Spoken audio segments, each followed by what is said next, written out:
What's up, everybody? Mushi Lives here, or better known as Bobby. I'm here with some good friends today, and we are going to discuss one of our favorite game series of all time, Silent Hill. Of course, I have our resident Silent, I was going resident, and I'm like thinking Resident Evil. I have our resident Silent Hill expert with us, Frank. Hello, Frank. How are you? Good, man. And then, of course, and then we also have our arcade captain, Gino, with us today. Howdy. And then we have the ultimate Mike Prime. What's up, guys? And as you can see, he has his Heather statue right there behind him. He had a monster can right there, which was appropriate because she's going to kick the shit out of it. But there it is. I don't want you to have to. Well, maybe I'll get some. I'll just blur it out. No sponsorship for monsters, so we'll just blur it out. So, Silent Hill, again, is one of our favorite series that we play, one of our favorite series in general, regardless of horror. It's not just our favorite horror series, but just one of our favorite series. And all of us have participated in pretty much the main quadrillion of the games, plus some extras here. And today's focus is going to be on the Team Silent series of games, which would be Silent Hill 1, 2, 3, and 4. However, there have been other games in the series of, what was it? I was going to say Homecoming, but it wasn't Homecoming. It was Origins, right? Was the first follow-up post Team Silent? Yes, that's correct. Okay. And that was originally for the PSP, but it was also released on PS2. Has it been released on any other systems? No, just those two. Just those two, right? That was later on followed up by Homecoming, which was it initially on the Xbox or 360? And it was released for both. It was released for both. And then it got released on Steam some years later. Oh, so it's even a PC game as well. Yeah, it's actually I think it's the only Steam Silent Hill game. Okay. Yeah, I haven't seen any others on Steam. Because the original 2, 3, and 4 were released for PC, but you can't find them on Steam or anything. That's correct. Okay. And actually, they just changed that. I'm sorry. GOG has Silent Hill 4 for $10. Really? And it just got released. That's right. Like just a few months ago because I bought it. Because you shared that with me when it originally got released. That's right. Nice. So there is that version. But unfortunately, 2 and 3 are still nowhere to be found. And you have to hunt for those. You'll never see 2. You'll never see 2. Yeah. We might talk a little bit about that because it does kind of run into the issues that they had with the HD release of Silent Hill 2 and 3. But we'll talk a little bit more about that later. So after Homecoming, there was then the what would you call it? I guess the remake or the reimagining of Silent Hill, Shattered Memories. It's a reimagining. It's not even a remake because a remake is pretty much the exact same story. It's just updated with either like visuals or voice acting and stuff like that. So the reimagining done for the Wii and later released on the PS2 and PSP, right? And also it's Wii, PS2, and PSP. Okay, so for all three of those systems, but initially for the Wii, and then of course they were all released at the same time, so it wasn't initially. It was okay. Yeah. I'm going to take your word for it. And then of course finally everyone's not favorite Silent Hill Downpour, which is that was the last official Silent Hill game released, right? There has been no. Book of Memories was after that. So is Book of Memories considered part of the mainline series, though? No, it's not. Okay, so it's one of the side stories, right? Well, I guess in a way that Shattered Memories isn't really part of the mainline series. So, so that's Silent Hill games in a nutshell. But we're primarily going to be focusing on the Team Silent games, which I stated earlier are 1, 2, 3, and 4. And so with that focus, we're going to go ahead and move on to our first question, which is, which games have you played? Oh, I've played all of them. Except probably the Book of Memories one. Mm-hmm. But I've played all the main ones. I played all the prequels or whatever, side story ones. You know, the Origins, and I played Shattered Memories, which is my least favorite in the entire series. But yeah, and the arcade. I never played the arcade game. That's right. Or the pachinko machine. That's not a game. I'm not gonna play that's not a proper game. I'm not doing pachinko bullshit. But yeah, I played pretty much all of them. And Gino? Let's see. I played, I think, all the main four. Played through all the main four all the way through, and then I started. What is the prequel, Frank? Origins. Origins. I started Origins. I haven't finished it. And I also started Shattered Memories, which I actually liked what I played. And I did do some of 5, I guess what they would Homecoming, some of Homecoming, which was relatively decent, but not to the same caliber as the first 4. I played, like Mike, I played mostly everything. I have not played the arcade. I did not play Book of Memories. Of course, played through the initial 4.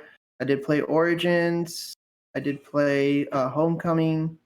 I only played a little bit of Shattered Memories. Shattered Memories was the first one that came out that I never finished. And it was all downhill from there after Downpour.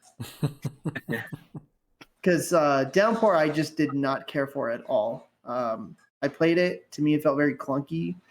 And it was not an enjoyable experience. I'd say, even though I disliked Shattered Memories more, I'm totally with Mike there. I think it's the worst out of all of them, simply because it doesn't feel at all like a Silent Hill game. Like, Origins is exactly what it is. It's another studio that copied the formula of Silent Hill, and so at least it's a lesser clone of that gameplay, and I'm okay with it. Like, the story, they completely messed up the canon, but it wasn't done by the same studio, same team, or anything like that. Not even in Japan. But the parts that they get right, like with the enemies and some of the location design and stuff like that. Like, I thought that's what made Origins at least decent when it came to some of the games that came after the Team Silent games. Homecoming, it's actually kind of fun to play because the combat's a little better. The story has a lot of issues. It does not, to me, Homecoming does not feel like a Silent Hill game at all.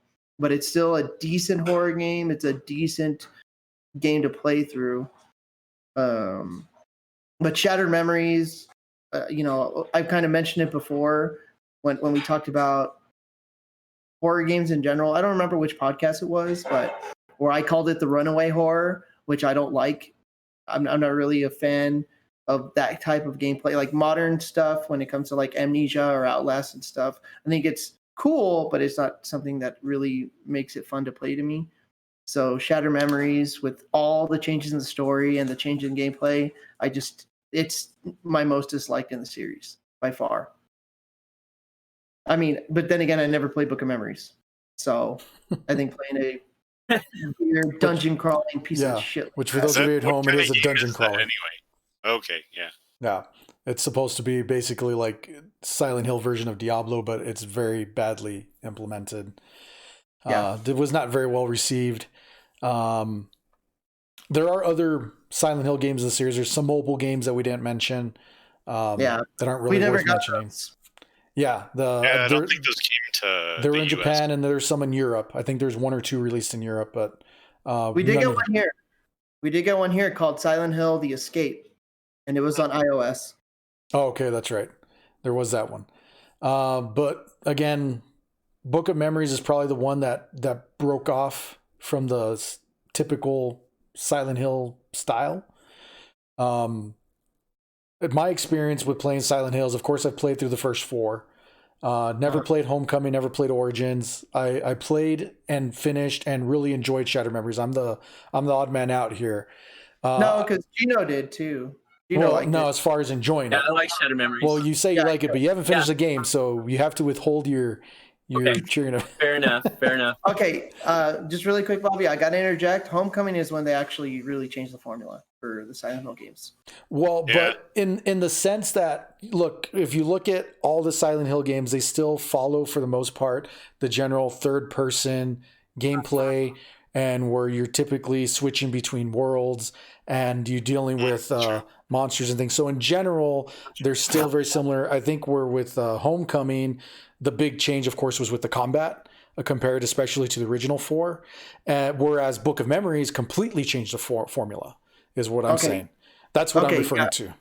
Oh, okay. Then that I agree with it. But I was thinking about just like gameplay mechanics, combat, and all that stuff. Like the biggest shift was started with Homecoming. And we'll talk more about this later because we are going to talk about the impact of the Western developers, because that's the big difference here. Is Team Silent was done by the Japanese team, and all the other games since then have been done by Western developers, and so they have that Western aesthetic.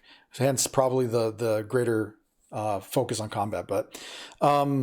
So I did really like Shattered Memories. I do totally understand Frank's stance about, the running away, because really it is broken up in segments where you're exploring and you're learning more about the story and the game. And then suddenly it's intercut where the world turns frozen and then you're chased by monsters. And for some people that don't like that, I personally thought it was fine. It wasn't great. It wasn't the best part of the game. But it is also so different from the other Silent Hill games that it doesn't feel necessarily like a Silent Hill game.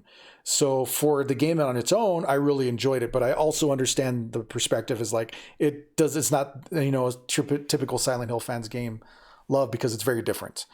And then Downpour is one that I played through as well. Frank was the one who first introduced me to it because he said he didn't like it, and then he loaned it to me. And so I went ahead and played it, and I played through it from beginning to end, and it was a very mediocre game. I'm not going to get into the details, just, gameplay was not that great. Story was okay. It was fine. The water effects were beautiful. And when you would transition from the regular world to this now water world in Silent Hill, it was very beautiful to watch happen. And the water effects were really nice, but the rest of it was just fine. It was meh. So it wasn't that great. And since then, we haven't really had, aside from Book of Memories, a typical traditional Silent Hill. And I know some of people are already thinking about, well, what about PT and Silent Hills that never happened? Well, those Silent Hills never happened. So, and we'll talk a little bit more about the possibility of future Silent Hill games. But to go ahead and move on to our first official question for today, Gino, what aspect of Silent Hill kept you coming back to the series? I'm really not quite sure, because I love horror games, but the way Silent Hill does horror, which is really well, it's really unnerving to play. So especially like when the first game came out, I remember that took me time to finish because I could only do so much of it, because it was kind of this is like 99. It was kind of blood curdling in a lot of instances, especially in that first game. So typically when something like that happens, I can't stick around, or I'll have to do it over a really long period of time. But I think actually I loved the story so much that, I had to finish it. I had to finish it. And so I did. And then, you get into like 2 and you get into 3. And I really think that one of the strongest things about Silent Hill is the writing. Typically, video games, even up to that point, and then still now, I think they're still kind of finding their way. But the writing is really good. It's really good. I mean, sure, there's some hokey things that they put in there, but it's as a whole, it's done really well. And I think that's really what's kept me in. And then, of course, the characters, everything that goes in with the story. So that's what I would say has kept me. But yeah, I think those first initial 4 there's nothing like them, and there's still nothing like them in current horror in video games or prior to that. So they're their own thing, and I think it's really beautiful what they have. Yeah, I totally agree with you, man. Like, just how unique they were. I mean, especially the first 2. I mean, because 3 was just kind of not necessarily more of the same, but they already found that formula, so they continued with it. And then 4 was its own thing, which we'll kind of get into a little bit later. But it was just, they were so unique, and they still are very unique. And it's funny because I think it was James who he played it before I did, because of course I didn't have a PlayStation, and when he rented it, I think he said something, it was just like a Resident Evil clone, which is what it was considered by so many people because it had the same mechanics. But I remember when I first played it, I was like, this is not like Resident Evil at all, as far as everything beyond just the simple tank controls, because there was nothing like it. It was so unique in the way that it handled horror, and it was so unnerving, that first one.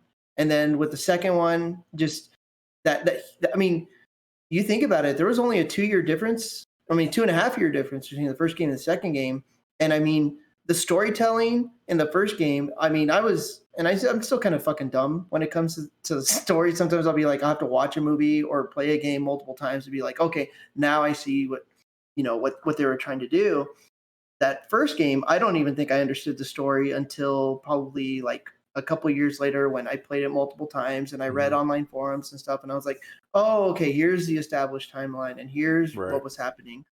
Because, I mean, I don't know about you guys, but the first time I played Silent Hill 1, I did not get the story the first time I played through it, or even the second time, at least not all of the details. Right. Because it's... Yeah, I would say I didn't. I didn't understand what was going on with what they were trying to do, like, ultimately with Cheryl and, like, what she was and everything. Plus, it has the multiple endings, too, so you're fighting a different boss depending on what you do in the game. Yeah. So I would say my first time through it, I was kind of, well, this is cool, but I need to go back and see, like, well, why did all this happen this way? Or why did this one ending, like, I'm fighting, spoiler alert, but you're either fighting like a god being or a demonic thing, depending on what you do in the game. Yeah. Right. So, yeah, I mean, I agree, too. It's Japanese storytelling, man. It's out there. You have to, like, soak it in and watch it a couple times. Like, at least us Americans have to, like, go through it a couple times. At least that's the way I feel. Yeah. Well, the funny thing is that, just to go into the history a little bit, is that Konami originally, they wanted to mirror Capcom's success with Resident Evil. So they were looking for a very B-movie, Hollywood-style story to tell. Yeah. But, all the Team Silent members that they had assigned, they were all these... They were cast-offs. Yeah, pretty much. They're people who failed at other projects, or at least had not met the success that they had wanted. So they're just like, here, this, you guys go try this out. And when they realized that they wanted to do their own thing, and Konami kind of wrote off the project, that actually gave them a bunch of creative freedom to do what they did. And that storytelling, it is Japanese, but it's also very Western, because it is. If you look at the characters, and I think what makes it really unique too is that Harry Mason is actually very effeminate. He's, this single father, but he's a very soft male. He's not like this super bravado, like take charge, like running around guns a-blazing. Like, no, he's very soft spoken, and he's just concerned about his daughter. And that's one of the reasons that, like, in the movie, that Christoph Gans cast a woman in that role instead, because essentially it's the same role, the same concerned parent. It's just, it was very easy just to swap the sex, I feel that that's also the point, because in Resident Evil you have, like, the badass cops that, special stars, forces, whatever but in this one it's just a regular guy. He's looking for his daughter. He doesn't have any combat training or anything. Like, to me, he was a little bit more relatable as far as, like, in that story, because I don't know, he's just a guy looking for his daughter, nothing special, and he just gets into this surreal, crazy situation in town when he gets there. And I like how in the game, I don't know if this is on purpose, but they make it a point that you're not a trained special forces person, because when you're shooting at enemies, he'll miss. He's not like, he doesn't. Even if you're pointing directly at the enemy, he'll sometimes miss. Or the half hour it takes him to wind up and swing that lead pipe. Yeah, that was totally intentional, Mike. Right. Yeah. But, I figured it should be. Yeah. What's it called? But, and I think that's what, at least what kept me going back was just the unique storytelling, the how helpless you really felt, you know? Yeah, like right. to me, that's like that time, that early 2000s, late 90s, it's like the pinnacle of survival horror, because that's when it was survival horror. Although I can argue at the same time that the Silent Hill titles mimic survival horror, but they're not true survival horror because you don't really have limited resources.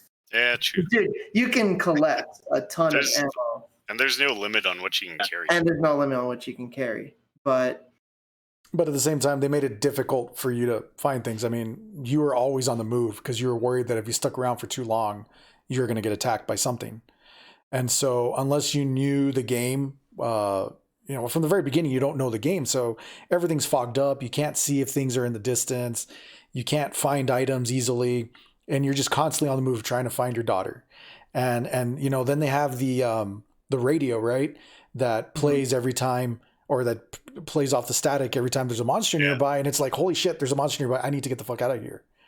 Yeah. And I think that's part of the reason why, even though you can collect a lot of shit, at least in your initial playthrough, you're not going to be doing that because you're so worried about getting caught up and getting killed.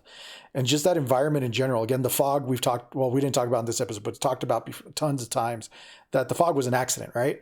Or it was a necessity because of the inability to not be able to render things from a greater distance. So they added the fog in order to cover that stuff up. And it's one of the most important aspects of that game, which is why that HD remaster of Silent Hill 2 is such a bust, because there is essentially no fog in that game. I mean, there is, but it doesn't work the way it's supposed to. But anyway, I mean, there's so many aspects to this game that you can fall in love with, from the storytelling and how mysterious it is. We haven't even talked about the music. I mean, the music in that series is amazing. Even with the later games that aren't from the Team Silent, because it was the same composer, and it's just great stuff all the way around. So, focusing still on the quadrilogy, the first 4 in the series, if you had to vacation at a location, or if you had to vacation in one of these versions of Silent Hill. So for the audience, let's make it very clear that Silent Hill in each of the games isn't necessarily the same Silent Hill, or at least the ones that the protagonist is involved in may not be the same version. Like if you go to Silent Hill, it may not be necessarily the same for you. But Mike, if you had to choose which version to vacation at, which one would you go to? Probably 2, because I know that one the best. Like from a map standpoint, I played 2 more than any other game. I don't know. 2 is kind of special for me because I never thought they'd make a sequel to that game, and then when it came out, I borrowed Frank's copy and beat the whole thing on my own before I actually gave him back his copy. And I did the same thing with 1 also. I think I borrowed that copy also. But anyway, like I went through the entire town. I memorized every single road. Like if Silent Hill was a real place, I could literally walk. I'd know my entire way around, at least the Silent Hill 2 version of it. And Silent Hill 3, I think, utilized the same appearance of the map too. When you go back to it, like towards in that part of the game. But I can't remember exactly if the layout was the same. Yes, you were blocked off in certain areas. Okay. But yeah, I don't know. I just say like 2 just because that's the one I'm most familiar with. Oh, makes sense. I mean, in reality, I wouldn't want to go to Silent Hill at all. for any kind of reason. Like even if I was trying to get in contact with someone who passed away, I'd be like, well, I mean, sure, they're fine. There's those people that visit haunted places as, a vacation getaway. Well, Yeah, but this is Silent Hill, man. Yeah, I'd say honestly, I'd agree with Mike, just because to me, what makes 1 so special, like that version of Silent Hill, is it's that bleeding reality. They're like melting together, and you actually see that transition when it like later in the game, where you're like running along, and then literally you see it shift from the fog world into the nightmare world, because like there's the different versions of reality. There's like the real world when Harry crashes then it's the fog world, and then there's the nightmare world or other world, whatever you want to call it. But in 2, what's it called? I wouldn't say it's less oppressive, but it's definitely less frightening after playing it so many times, like between 1, 2, and 3, because those are the only ones that you're properly playing in Silent Hill. 2 is probably the safest version, because a lot of the enemies won't engage you unless you're within the vicinity. Mm-hmm. So if you keep your distance, like, you're fine. As opposed to 1 and 3, where they're actively kind of pursuing you a bit more. Right. Yeah, you got to strafe a lot in 1. I remember, like, with the flying things.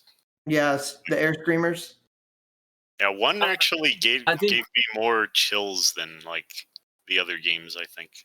I'll disagree with both of you and say that I would stay with 1, because I think there's a gas station, and I think they would have gummy bears and Red Bull. So, I need 2 things to keep me upright most of the time, and those are the 2 things. So if I'm going to be chased and, like, scared out of my mind, I need junk food to do it. So Gino's jogging along. Right. And but I'll agree with you too that I think 1 is the most, 1 is really difficult to get through. Even now, I know what's coming. I know what's going to happen, but playing it is oppressive still. I played it, last time I played it, it's been a while. I played it actually on my arcade, because I just thought, that's a novel way to play it. So I played it on that, and I sitting on this seat for like 8 hours, which was hell. But and it was still, this is 20 years after the fact, more than that, I guess this was about 8 years ago, 5 years ago, something like that. But yeah, and it was still, it was hard to get through. So I'll agree with you there. But yeah, not 2. 2 looks a little too run down. It'd probably have, like, Mr. Pibb, and that wouldn't work for me.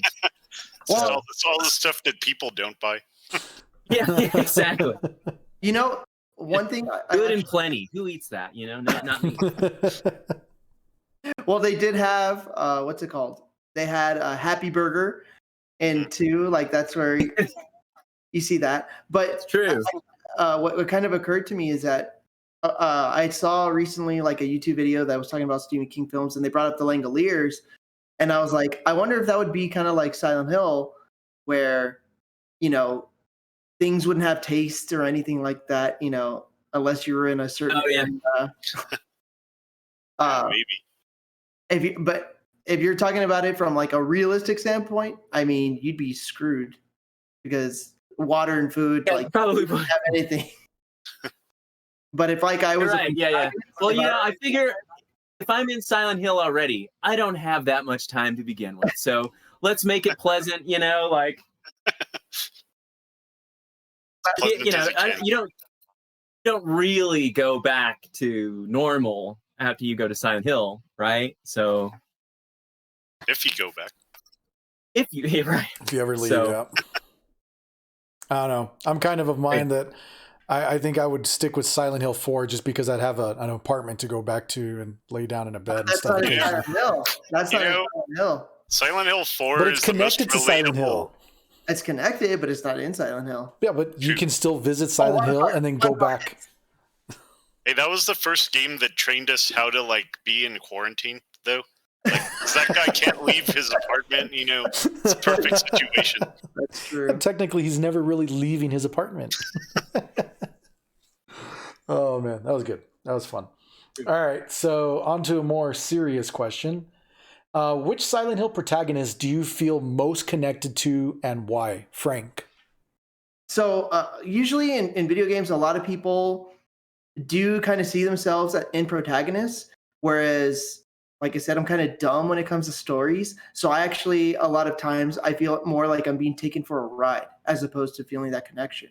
I'd say I'd probably feel most connected to Henry, just simply because it's like he's the voyeur. He's the one who's kind of looking at everything. Mm-hmm. So you're saying you're a voyeur then? Yeah. Sure. If by voyeur I'm like I mean- watching people through TV, yeah, because I'm like I don't pay attention to my neighbors or people. I don't know. Well, It's, there is a part where he's looking at his neighbor through that like peephole. Well, yeah, and that, People. but that's the point is that it's more that he's disconnected from the world, and that's like when I'm playing games. That's actually kind of how I feel. I'm just watching people as opposed to like really invested. There's very few games where I feel like invested in the sense that I identify with a character. Yeah, or you don't I imprint connect- any of yourself on them. Yeah, I don't. It's more I'm just watching as opposed to oh, I feel that character's pain minus a few games. So you're an active observer rather than taking the role of that character. Exactly. No. But as far as like Harry, it was I would say I would identify with him in the sense that that first game I felt very lost and very overwhelmed by this oppressive place. I'd say the most likable protagonist though is absolutely Heather Mason, just because she's got the most personality and she was the first female that you play as, and yeah, there you go.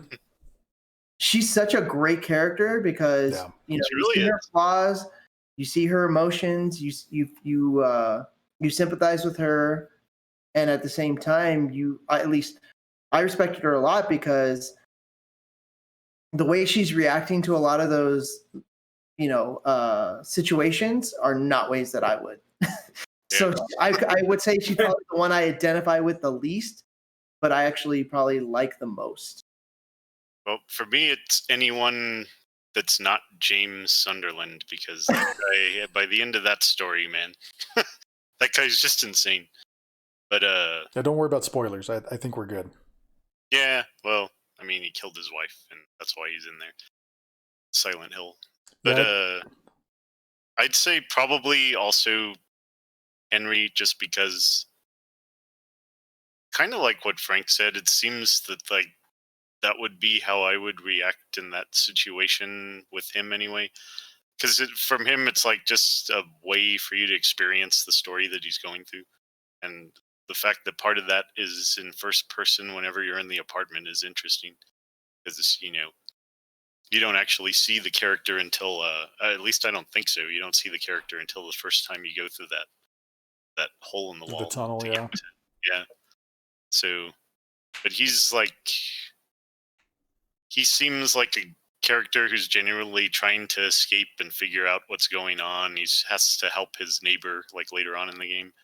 So I guess that would sort of be me in that situation in a way. I'd probably definitely want to try to, figure things out and help anyone that needed help.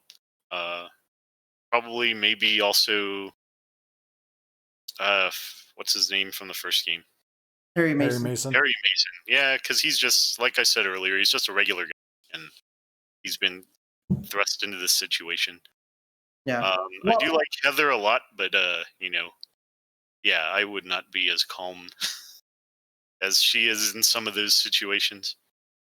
I think that was actually a design choice for the first one, because the whole point was to imprint yourself on the character, which is why Harry's very neutral in a lot of ways. Because even what's it called, like his facial design and the cutscenes and stuff, it's actually, they're very soft features. Whereas if you look at some of the other characters, they are that PS1 for 3D style. But if you look at he has very soft edges. They're not very defined. But you look at like Kaufman, he's got a very strong jaw. You look at Lisa Garland, and she has a very feminine looking face. And say, even with Dahlia, she's got like kind of the pointed edges. Mm-hmm. But they make them look the way that I think that they want them to. Because Dahlia has kind of that weird, kind of like grotesque almost, like kind of like what's it called, like Wicked Witch, like kind of classic Disney villain look. Yeah, all those cutscenes were rendered by one dude, all of them. Oh, really? He worked on them for 1.5 years by himself after hours, because if he had not done it, then he would have had to given credit to people who were just above him. and he wouldn't have gotten any, even despite doing all the work. So he said, you know what? Don't like, no, I'm not going to teach anybody. I'll do them if you give me credit. And they're like, fine, but you got to do it after hours. So a little bit of Silent Hill trivia for you there. Because, hey, I think some of those cutscenes are actually one of the most defining parts of that first game as it is. Oh, yeah. You know? Yeah. Like the impact of the story and everything like that. Yeah, I hadn't seen cutscenes like that in a game until I played Silent Hill. I mean, I didn't play Resident Evil at the time, but of course those cutscenes that they had were either the in-game character models or it was a live action stuff. But for Silent Hill, to see those cutscenes like that where you get these fully rendered models. I mean, I'd seen Final Fantasy VII on the PC, but those were almost always like black backgrounds and the character models were very plain and simple. And Silent Hill took it to a whole other level, and that those were really impactful. Mm-hmm. But also, when I saw that opening cutscene that plays if you don't hit the start button, Mm-hmm. it's very much an introduction into what you're going to experience. Like, it's not just like a Resident Evil cutscene where they show you all this action stuff. Right. This thing has so much atmosphere in it, and it's just compelling to me. Because I watched that thing and I'm like wondering, like holy shit, what is this? Like, I have no idea what the story is, but I want to know what it is because it's just so interesting. Exactly. Yeah. Well, and that's something I was thinking about with this question too, is that, the games are, at least for me, I don't know about everybody else, but at least for me, the games are much more about the story, not so much the characters. I mean, the character stories are obviously impactful, but like, I'm not thinking about the characters whenever I think about Silent Hill. I think about the stories the most, and more importantly, the town itself and how it's represented in each game. Like, that's a priority for me. So I think that's also another reason that I wasn't really like, oh, this character, did so much for me and this and that. I will say I do like Maria. Because, I don't know. Silent Hill 2. Yeah, from Silent Hill 2. And it's not just because she's blonde, but I did not see it coming in that story that she was going to be just like a representation of his wife, Mary. Mm-hmm. Yeah. Like, I totally did not see the ending of that game. Yeah. I don't know if anyone else did, but that like totally shocked me when I got to that point the first time I played it. And I don't know if another Silent Hill game has done that as well.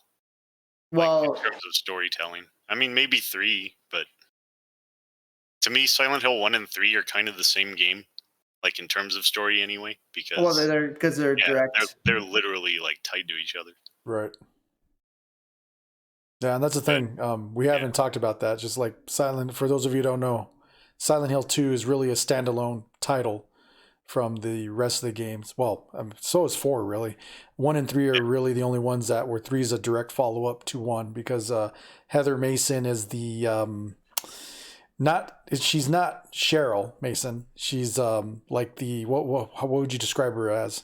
The good remaining part after defeating Samael. Is that the name of it? The demon Samael? Samael, yeah. Well, no. Well, it's the Mark of Samael, but I don't. That's know what they call it. No. The demon itself was called. They refer to it as God multiple times because it's the cult's God. Yeah. Dahlia calls that the Mark of Samael, but it's actually the seal of Metatron. So it's not actually Samael. I'll look it up right now, and we can come back to it. The point is Cheryl is gone, right? Because she recombined. I guess the souls reunited, right? Like, because not souls, but her soul. Okay, so just go back to it. Okay, so Alessa was the original soul, the original daughter of Dahlia.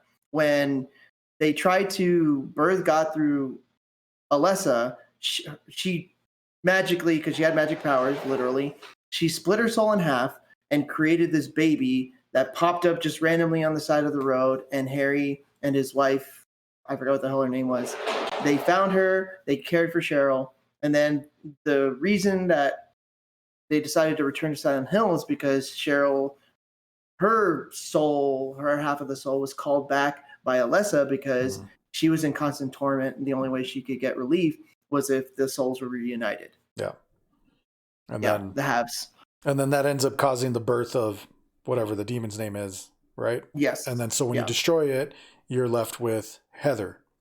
Which is, the new baby that was... Yeah, at the end of the game, Henry and Sybil are shown with a newborn, right? Harry. Yeah. Or Harry, yeah. Harry, yeah. Yeah, so there you go. I mean, really simple stuff, guys. Simple stuff to follow. I don't know why Frank didn't get the first time around. Gino, you haven't told us what character did you imprint on the most, if any? I'm opposite Frank. I try and disconnect from and project onto characters, but I do that all the time. And obviously, the one that I think I definitely identify the most with is Harry, because he's bumbling for the most part, and he can't. I imagine if someone put a gun in my hand, I couldn't fire it right, and his run is kind of it's not the smoothest run in the world, so everything points to Harry for me. But I really like James Sunderland as a character, and I think I love this type of character where typically he probably started out as a good guy, because that comes through in the story. He's not an asshole, you can definitely see he has empathy for other people, and that's really cool. I was really connected to his character. And when he does the things that he does, there was a string of things that led to it. And so there's this awesome arc of fall from grace. And I love that character. I love that character because it's look, I did everything right, and still, still I ended up where I am, so I think he's actually probably one of the most sympathetic characters of the whole mainline series. Mm-hmm. So yeah.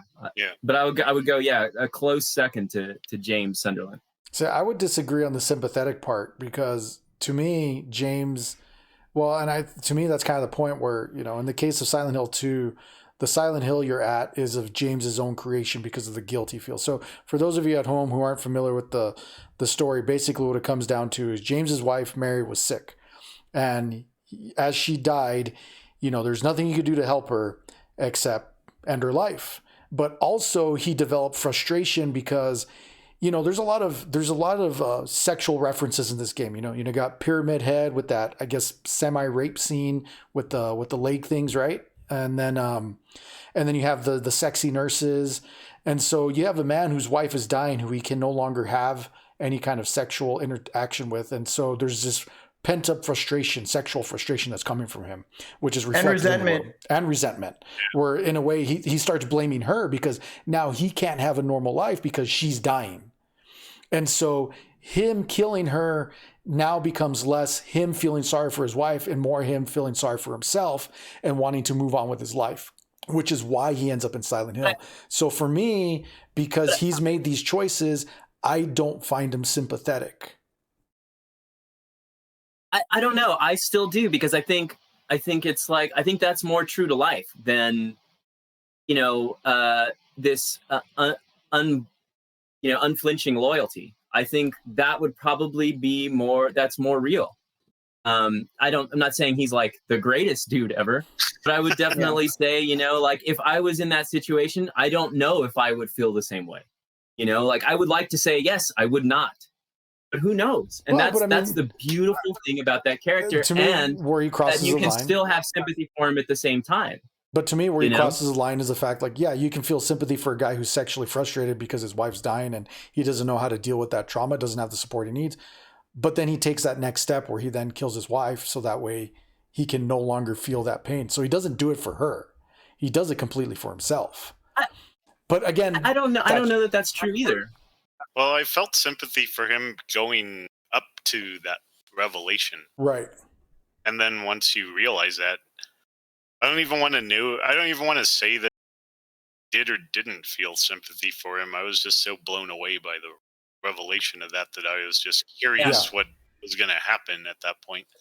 But that happened so late in the game that I would say that I spent most of the game feeling sorry for the guy. Like, so I understand totally where Gino's coming from. I just, from my perspective, knowing where knowing what he's done, it's very difficult for me to then turn back and find sympathy for this person.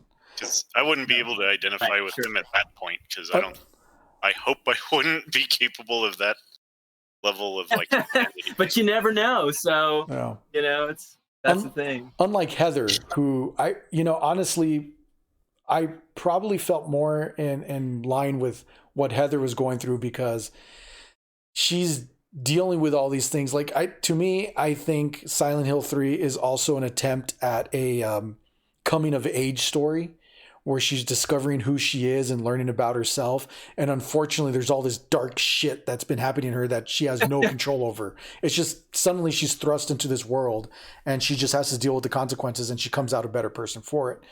But I think now, because I'm a father, it's very easy for me to imprint myself on Harry Mason, because, hey, if one of my kids went missing in Silent Hill, I would do everything that he does. I would like to think I would do everything that he does in order to try to save my child. I'd hate to think that I'd be that awful, awful father. But I can look at it both ways. Heather and Harry, to me, are probably the two. I'm not going to say they're the best written characters. I still think James's is the best in the story. Yeah, in terms of story, absolutely. Yes. But I probably connect more with those other two. Yeah. Well, I can tell you that if I were a father, my kid would be screwed, just because I'd get stuck in the school. I'd be like, where the fuck do I need to go? Especially at the piano. I'm like, what is this? What is this shit about birds and there's blood? Like, where do I need to go? Just why is there this lock? This wait.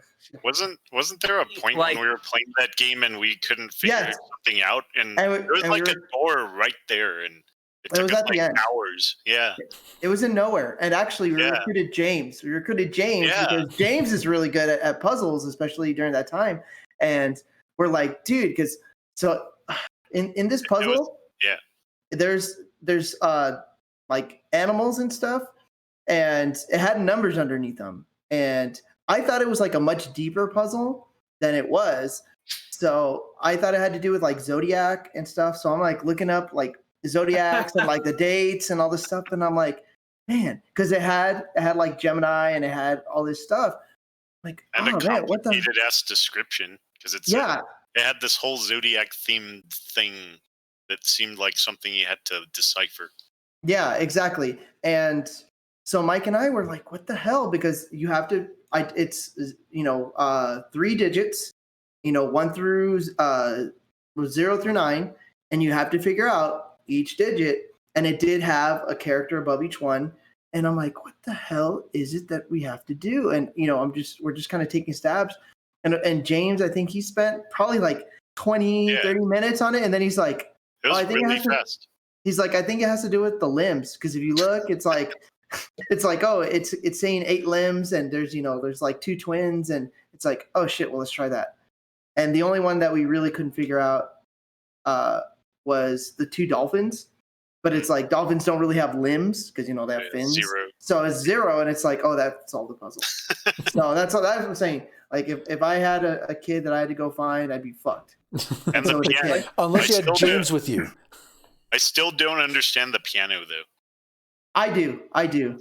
Okay. Yes, and it's because it's not so much it's not which the color keys. It's more the order of the keys. Yeah. Because it's A Tale of Birds Without a Voice, where you have to figure out the order of the piano keys. It's obviously the dead keys that don't make a noise, but it's it talks about a swan, a dove, a crow, and it's okay, so it's white or black. It was just the order. Wow. Okay. That's the one that probably took me the longest to figure out. Yeah, and it's because of the order. I should have pulled out my. Actually, I want to pull this out for this video. If you give me stepping away, hopefully I can find the box. But I have a drawing of that piano in the instruction booklet taped to it with the order that I have to push those things in, because I could never figure out that puzzle. Well, I mean, I can edit it out, so if you want to go dig it out. Yeah, I don't know. I can find it pretty quick. I'll be right back. Okay. Just continue. It's all good. We'll wait. I wanted to add that Frank, I would be a worse dad because you would stop at the puzzles. I would stop at the locked doors. You know, there's so damn many of them in the school. I'd be like, you know what? Like, I've tried all these doors. None of them open, and the one that I can get into looks disgusting. I'm not going in there. So that's the end of it, you know? Sorry, Gino Jr. Yeah. Your wake will be, you know. Okay, so to go back to what you were saying, Bobby, though, is about James.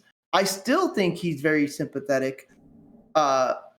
It's really just that one act, because up until that point, like, all those things he's feeling were intrinsic as it was. But when he does do what he did, obviously that does push it over, and that does make him guilty. But like, his frustration was understandable, because you do see with all the flashbacks and everything how much he was trying to be there and take care of her, you know? And I mean, I wouldn't say that I connected with James the most, because like I said, I didn't really connect with any of the characters the same way you guys did, but I can understand his actions up until that point, and even the feelings that he was feeling. So I do agree with Gino in that sense. Yeah, I can understand from that perspective. Just, I guess, from me, from my take again, I can see a man getting frustrated, but then to be able to take the life of your wife, not to bring her comfort, but to bring yourself your own comfort, to me is crossing the line. And well, but I mean, don't forget, like, she was fucking treating him like shit. Well, okay, then that's the part I don't remember. Right. So, oh yeah, no, like, literally, there's conversations, like, especially right towards the end. You can see that James is very much still trying, and he does care, because, well, I guess I will just have to play the game for you, so I can show you every bit of missable content, because if you're not looking for it, there's actually a couple of conversations that you will completely miss.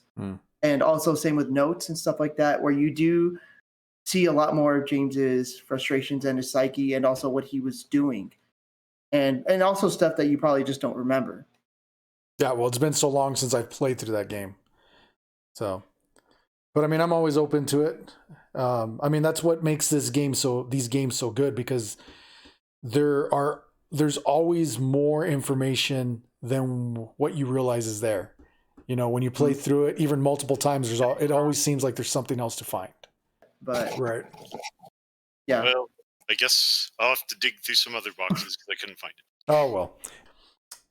If you were to visit Silent Hill, and like if you were to go on vacation like we talked about earlier, which iconic monster would you not want to encounter? And we're starting with Mike on this one. This one's easy. I'll have to pull up a picture. It's called the Twin Victim, and it's in Silent Hill 4. 4? The one in the tower? Maybe. And the Panopticon. Yeah. Yeah, that one. But this thing just looks absolutely terrifying to me. I don't know why. It's let's see if I can get the picture good. No, it's Probably not good. not. But don't worry, we'll throw one up there anyway. Yeah. But it's basically got it walks on its hands. It's only got hands to walk on, but it's got 2 creepy baby faces, and every time you walk by one, it just points at you for a second. It's like following you, and then it chases after you. And for some reason, that one creature like freaks me out every time. Every other creature, I mean, they're all pretty freaky, but I never get, like, even with Pyramid Head and some of the more violent creatures, I always think if I were to meet Pyramid Head in reality, it'd be like in Deadpool 2 when he meets the Juggernaut, and he's like, "Oh, I'm such a huge fan. I've always wanted to see you charging at me with murderous intent." That would be me in Pyramid Head. But that Twin Victim thing is just, nope. I'd be so out of there if I saw one of those in reality. Well, I'm gonna pull mine from 4 as well, Mike. For me, it's the ghosts. I think. Yeah. And the reason is, okay, so I love ghost stories, and I think because they're kind of interchangeable as far as like demons go. Which, you know, if they were real, that'd be the most freaky thing. I mean, if it's something you can kill, that's going to be just slightly less terrifying because you can actually fight it. But the ghosts in Silent Hill 4, you can't kill. The only way you can do is like you can temporarily incapacitate them, or you can, you know, like you have to get these swords of obedience to where you stab them to where you pin them to where they're at. But I think that's one of the best enemies in the first 4 games, which a lot of people don't agree because they're just annoying. But I think that as far as scary, you know, terrifying, yeah, I mean, because they can chase you through multiple rooms. Right. The variations on them, oh my gosh, they're terrifying. And I do have a runner-up. The runner-up is the creeper from the first Silent Hill, which are these oversized bugs, and they're the only enemy that what's it called? That they move a lot faster than you do. And so you normally take a hit if there's more than one. And also they're giant bugs. And I think like the idea of giant bugs in general, like if I were to make a horror movie, I would have to make at least a horror movie with giant insects that move really fast.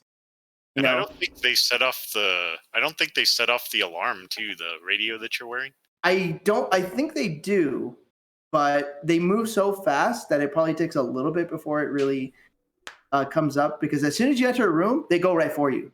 Yeah. Actually, I know you're supposed to like turn off the radio and turn off the light, but or at least to avoid enemies. That's actually a way through the first 3 games that you can avoid some enemy encounters. Oh wow! But I never tried that. Yeah, I mean, I don't, because I want to see where the hell I'm going. I wouldn't want to turn off the light in that situation. Well, I guess it depends on. Yeah, but you have to turn off both, so that's a kind of scary thing. I mean, but see, that's another design choice. But oh man, those ghosts. Because also when they get close to you, you take damage if you don't have a Saint Medallion on. Yeah. So. Yeah, I can see that. Even if you're not scared of the actual, like in terms of gameplay, whenever those things show up, it's nerve-wracking. And I do kind of like that you can get the swords to pin down certain ones. Or it adds a bit of a strategy to it a little bit, because you kind of have to plan if you're going to do that. Yeah, which one? Yeah. But like one of the things is like when you're running up the staircase towards the end, and there's ghosts just like floating up, coming after you. It's scary. It's just like the Ghostbusters original video game. I scared. What about you, Gino? I'm going to disagree with you all again, because well, you're not agreeing with us. Forget you're just the giving monster. us your opinion. Yeah. Forget the monsters, okay? Like we're all. I'm surrounded by assholes, you know, like everyone that you meet in these fucking games, they're all assholes. And then to top it off, you know, you're just trying to find your way, right? You're like, man, how do I get to the gas station? Because it's like I can't get there. Oh, look, here's this guy, you know, and they won't give you answers. They'll just give you riddles, you know, and so it's like a fast track to hell. And so, yeah, forget all the ghosts. I mean, you're just going to keep seeing that shit. You're going to be desensitized to it. But these assholes, man, an asshole's always an asshole, you know, like, so that's my, you know, the monsters are the people, man, you know. That's a good point, though. A lot of the people in these games, with the exception of like maybe Lisa or Lisa and who is the one in the second game that kills herself? Angela? Well, she At the didn't really end. kill herself. Angela. Yeah. But Angela's like, had a trouble. Yeah, I mean, she's not a monster or anything. She's just, that's a product of what's happened to her. You know, like, what am I going to do? I'm going to go traverse the streets with Kaufman, you know? No, I'm not going to do it. Like, you know? Kaufman's an asshole, definitely. Eddie's. Yeah, so Dahlia. Yeah. Oh, good. They're giving mass again. Oh, she's going to speak again. Oh, okay. So, yeah. Is not an asshole. You actually have to protect her. And she's, I mean, she's a little antagonistic when you first meet her, but that's because she's, you know, in this situation that she has no idea. Maria isn't bad either. Oh, Maria. Well, Maria's not real, though. It says Sybil though, right? Wait, what? Hold on. Oh, Sybil. Yeah. Sybil. Sybil. Sybil. It's mostly like 2 and 3. I would kind of agree with you. Yeah. I mean, Well, and 2 4 especially. 4's got some shitty characters, you know. It's, well, not shitty in terms of what's it called, quality. It's more of the character themselves, you know, like Richard Braintree, you know, the guy who falls out of the sky and goes, ouch! Right. Yeah. I forgot about that. Yeah. Remember when we were playing it and George just starts cracking up? Well, that kind of fall would hurt. He took it like very well there. I think for me, trivia? Oh, sorry. No, I was just gonna say. I think for me, What about you, Bob? it would probably be the I don't even know what it's called, but the 4-legged mannequin, or the mannequin legs that have the other mannequin legs on top. Oh yeah, and Silent Hill 2. Yeah. And I think it has more so to do with their motion, because their movement is so erratic, especially those top legs, because they're just swinging like it looks like randomly. They're just called mannequin. Yeah. Okay. You know what? One thing I'll give you, and I think that's kind of a great thing about the character design, though, is that, you know, they don't have eyes. They don't have any sort of like ears, or any sensory organs that we can perceive, but they know where you are. Like, that's really unnerving. Yeah. Those Pretty things damn terrifying. Yeah, I was just actually reading, like, I didn't know Pyramid Head, apparently Pyramid Head has an eye and a tongue. He does, underneath. And allegedly you can see it in gameplay. Like, the tongue will come out if he grabs you. I'm like, I don't think I've ever been grabbed long enough to see it come out. Yeah, exactly. So that's something I'm going to have to look up and see if I can find evidence of it, because I had no idea. I'd never heard of it before. But as Frank was saying earlier, yes, we're going to go ahead and do our trivia now. So what I'm going to do is I'm going to set up this trivia and share my screen with you guys. You are going to need your cell phones, or you can use your computer, because you are going to log into a site.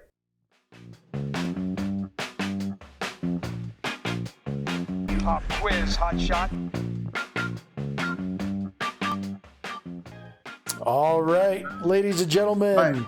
Well, I guess there's no ladies here. So, gentlemen, are you ready to Kahoot? Let's do it. All right.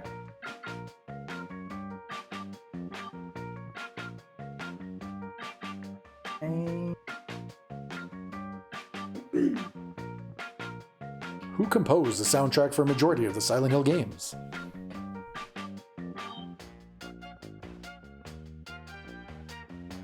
Got 2 answers in. Yeah, to be fair, a composer would not be incorrect. True. And Daniel Licht was a composer. Yeah, but he was only he was in the composer majority. on, Yeah. I know. For but which one Book of was it? Memories, Book of Memories, and Downpour.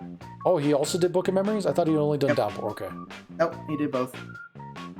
And in the lead is War Was Begun with 935, followed by Ween Dude, and then at the end, Chino, 711. Hey, 711. Okay. What does Pyramid Head represent to James Sunderland? Fascination with conspiracy Failed theories, geometry course. how he sees other men, failed geometry course, or guilt? I wouldn't say necessarily guilt, but I know. Wait a minute. I didn't realize fascination with conspiracy theories was an option. I thought I'd turned that one off. Apparently you guys could have still gotten it right. Yeah. Oh, nice. He actually represents judgment more than guilt. Well, I guess that was just my opinion. Oh yeah, because he's literally a judge. Like that's there's like a whole thing about it. Gotcha. Yeah, so get it right next time, Bobby. I'm just gonna have to cut this whole part out then. Who lived in room 302 before Henry? The Sullivans, Joseph Schreiber, shoot. Braintree, and Eileen Galvin. Or Eileen Galvin. The Sullivans. Well, I guess I was more going for right before him. But I mean, Wait, which one's correct? Yeah, because I was thinking initially I was thinking the same thing right before him, but then this question I borrowed from another one, and I looked it up, and I was like, oh yeah, well, they had lived there before. Okay, yeah. That's why I thought I had gotten it wrong, because I literally thought about that, and I was wondering. Well, anyway, I got it right, so I'm cool. Which enemy was censored, removed, in overseas localizations of Silent Hill 1? Oh, shoot, I don't know this. I'm gonna guess. It was the Grey Children. Eh. I don't remember the reasoning why. Frank, do you remember the reasoning why? Violence against children. Oh, I guess that should have been obvious. They were replaced with the Mumblers, which had the long claws, which they do make an appearance in the first game, but in the sewers, like just that one area. Right. Who is the biological daughter of Harry? Or Harry Mason, I forgot to put his last name. And the correct answer is he didn't have one. That is absolutely correct. I'm the one that got this one. And so did Gino. I can't win game. Well, it looks like I can't Wars win Begun game. is running away with it. I'm like the What is the name of the monster that murders Harry in Silent Hill 3? Okay. Shoot. Okay, if you play Mario 64 and if you lose the lead against a CPU character at a certain point, they become unbeatable. I'm that CPU. Yeah. Yes, exactly. That's it. I was gonna say. Well, the game's pretty loaded, you know. And I'm losing it now, man. Oh yeah, Gina moved up a spot. Wow. All right, final question. Why was Pyramid Head in Homecoming? In hopes of earning more money, fan service, service to the fans, to please the fans.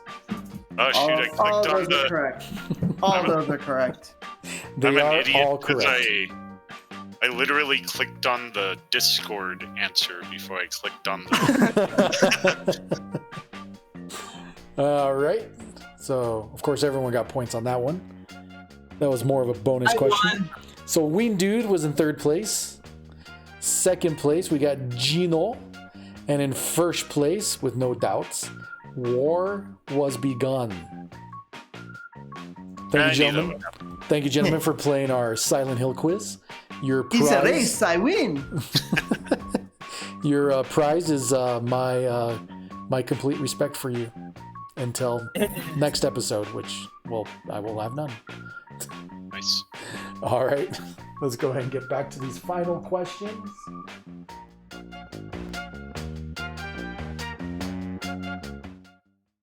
All right. So, coming down to it, we got two final questions. These can go more in depth. They're less about the game and gameplay series as a whole and more about what went wrong and what we hope for future games. So, question number 6. Team Silent, as we all know, is responsible for the first 4 games in the series. Since then, Konami hasn't listed outside developers, primarily Western developers, or actually completely Western developers, to keep the series alive, but this has unfortunately resulted in the decline of the series as a whole. Now, who do you hold accountable for this decline? Gino. If anybody. I don't hold anybody accountable, but I will say that I honestly think with Silent Hill, unless you have a story, first and foremost, if you don't have the story, you don't have it. And two, kind of just diminishing returns. It's really hard, I think, to keep a series as strong, keep it as strong all the way through. It's really hard unless you have, a dedicated team doing it every time, that same chemistry, that same, it's kind of one of the reasons I think something like Metal Gear stayed so strong all the way through, because it had this same, the brain was the same, and then what fell around it was, that dedicated crew. You don't have that, you don't have the story, that's where we're at, And I don't know that you can reproduce like the amount of fear that they've already done in the first 4. I don't know how many times you can replicate that. I think for me, it's going to be the movie. I credit the movie with the downfall of Silent Hill. You're probably right. And I didn't hate the movie. I actually enjoyed it, like, for the most part, for what it was anyway. I thought they did a good job. But it was from that point on, I think Homecoming was the next game that came out around that time that movie was released, or maybe right after Origins. Origins. Yeah. Oh yeah, it was Origins. But that's when I started seeing like iterations of Pyramid Head in all the games, or at least in those two games. I mean, it was the Butcher in Origins, and then it was Pyramid Head, but in his movie form in Homecoming. And to me, I don't remember if there was a reason for him being there. I think that was literally just because he was in the. And that's when I started seeing Silent Hill start to be more like a franchise than just a story-based thing that was created, like the first 4 games. Now it's just like, okay, let's see how many times we can, how many games can we make? What can we throw in there that fans like? And they tried to monetize it. Yeah, exactly.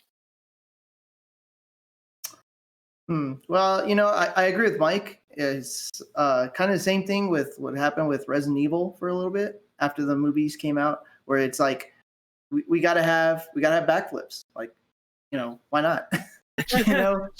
But with the movie, like, they really, obviously, Homecoming was very influenced by the movie design, as far as, because it muddied the waters. I actually blame 2 entities. I blame Konami, obviously, because they're the ones who decided to disband the group because they weren't too happy with the numbers, and they wanted to change it up, and they wanted to send it to Western developers, which was the first mistake, period. That should have never left Japan. It needs to go back to Japan if they're ever going to do it again. And secondly, the fans, because to me, like, the criticisms for Silent Hill 4, I understand, like, oh, well, you're just playing, half a game, and then they just doubled it up. Like, okay, fair enough. You didn't like that, you're playing through the same worlds twice. I understand. But, they took a risk. They did something different because fans were already complaining, well, Silent Hill 3 is considered by a lot of people a very huge step up, but it copied, the first 2 games formula with the scares and stuff. So, they wanted to change up that. So, and then fans kept supporting this Western developer stuff, me included. So I'm at fault because it's like, I'm just wanting any sort of Silent Hill media. Origins, like I said before, it wasn't terrible, but it definitely wasn't as good. Homecoming is really where it dropped off. But what they did wrong with those 2 games, especially, and even to an extent, Shattered Memories and even Downpour, was that they tried to copy the formula from 2. It's like, oh, this person has this guilt, and there was something tragic in their past, and that's why they have to go through this stuff. I mean, like, it's one thing with being directly connected to the town, which would be Cheryl and Heather. James was called to the town by, with what he did. And then Harry was just an unfortunate bystander who got caught up in where he lived, But everybody else who, like, went to the town, they just happened to have tragic backstories. I think the original team kind of knew that, because you had Silent Hill 2, and then you had Silent Hill 3. And Silent Hill 3 doesn't deal with the same themes that Silent Hill 2 does. I mean, it deals with the same themes Silent Hill 1 does, obviously, but it was a continuation of that story. I wouldn't even necessarily say the themes. I think I agree more with Bobby because of, as far as the coming of age, because it's not just... True. It's not just her, like, looking for anything. It's literally her having to go through these, the maturity. Also, there were other themes of womanhood and stuff like that in that game. But my point is that they didn't try to copy Silent Hill 2 right away.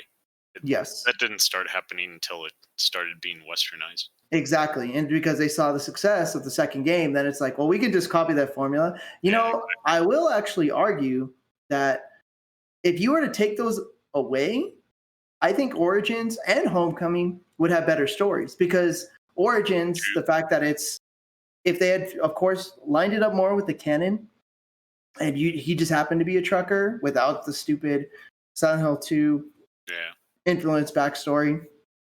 Same with Alex Shepard, if it was, because I don't think those are bad stories. I think what they did to get that influence from 2 in there, like kind of shoehorn it in, is what caused those stories to be kind of cheapened, you know? Yeah, no, I agree.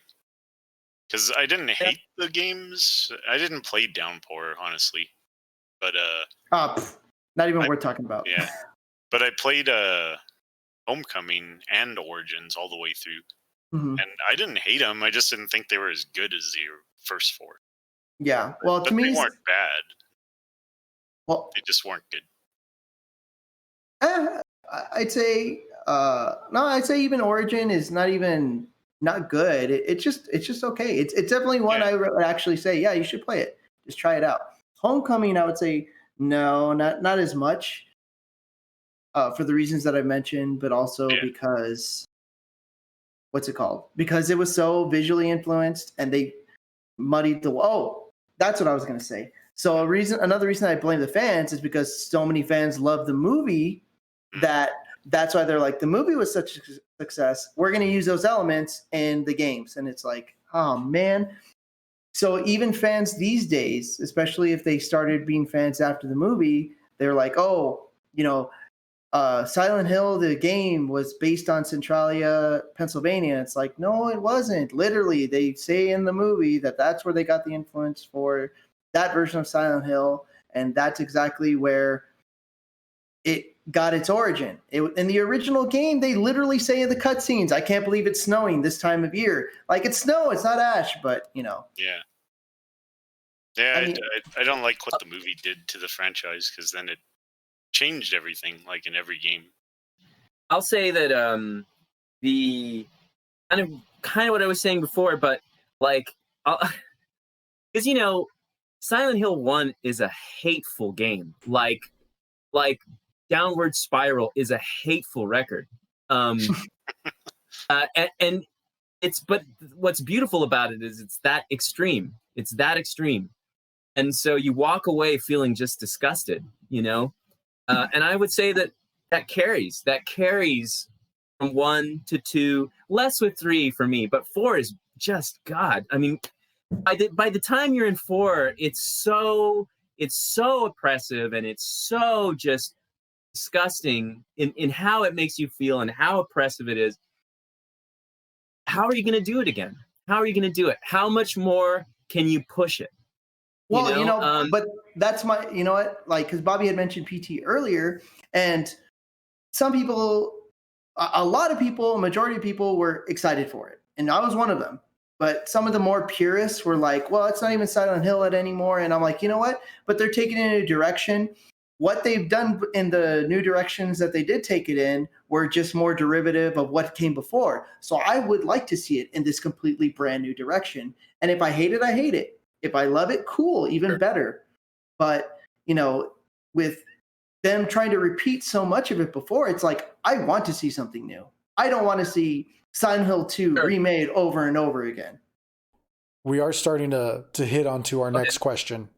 And so I'm not going to stop the conversation. You guys continue. So, but just for the audience at home, we've mentioned earlier that, of course, Hideo Kojima and Guillermo del Toro were put in charge of rebooting Silent Hills, so to speak.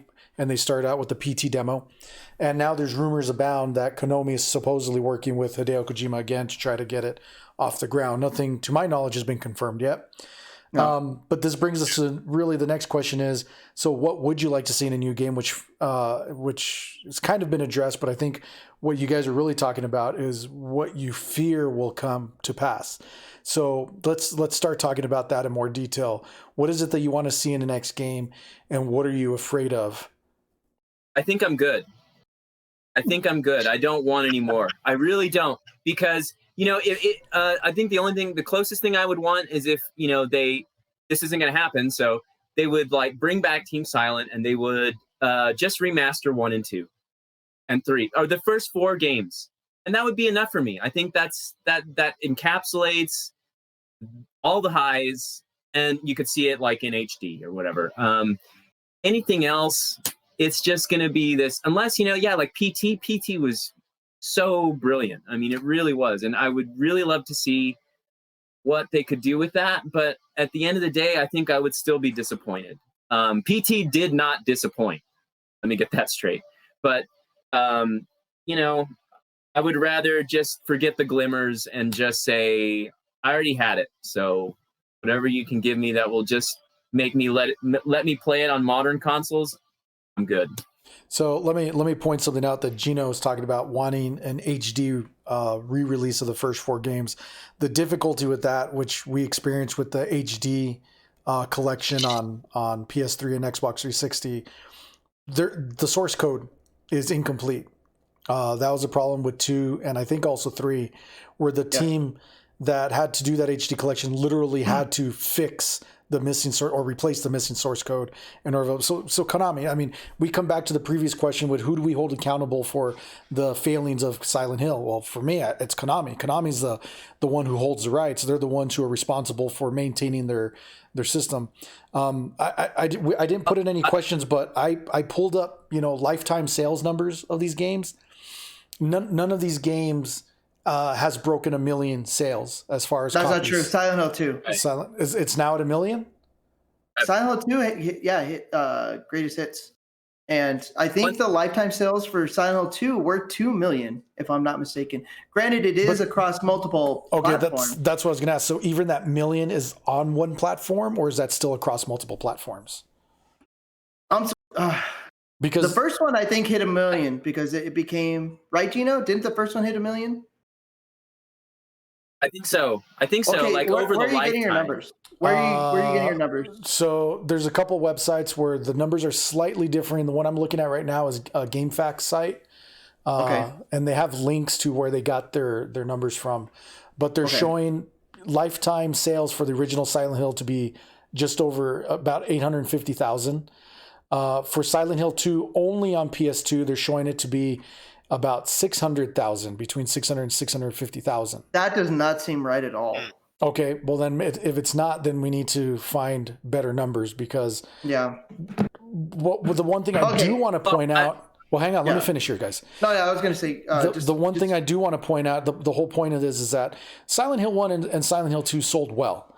I mean, even those numbers are not they're not bad numbers, especially for the amount of time they put in the games at the time, right? But the point is, with Silent Hill 3 and Silent Hill 4, there's been a decline in sales, which it totally makes sense for Konami to break up Team Silent if they're no longer able to output a game that people are willing to buy. I understand that. And then by sending it to Western developers, I agree with Gino that if they're going to do Silent Hill right, or really any game series right, you start it off with a team and you let it go and you let it sell. And unless it does horrifically bad, you allow that team to continue what they're doing so they can get better. I mean, look, Team Silent kind of got lucky with the original Silent Hill because they filled I shouldn't even say they filled a void. They created a niche that we didn't even know existed, right? There was nothing really like Silent Hill up to that point. Some people might make arguments otherwise, but honestly, I disagree. Not bringing all those aspects of it together. And but nowadays, we have so many developers who make horror games that are influenced by Silent Hill. So no matter what Silent Hill game you make, it's always going to be up against what these other people are doing. So the Konami's problem is that they need to allow this game a chance to flourish and allow a development team to try to build multiple games. Now, are they going to be willing to do that, make the investments? Konami's obviously showing that they're not willing to do that.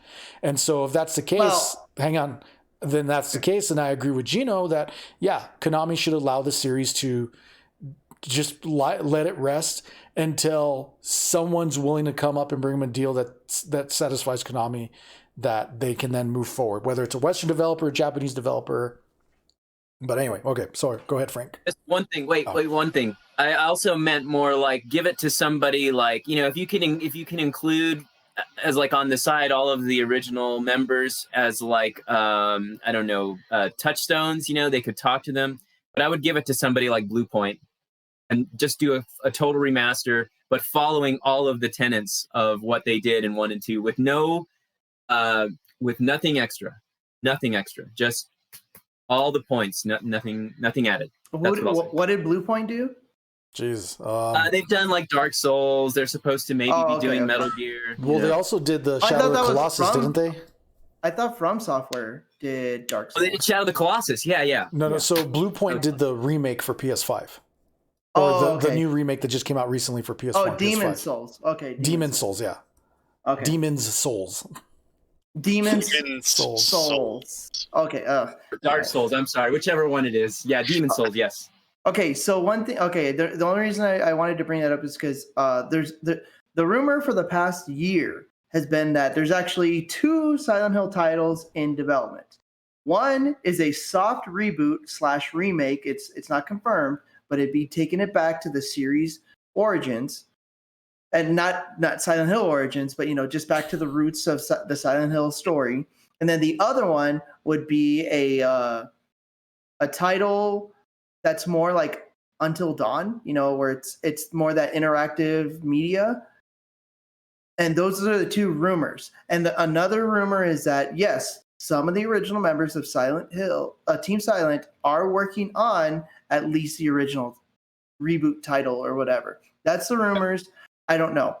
If that's true, I would like to see just what they come up with on that reboot / remake, whatever it is.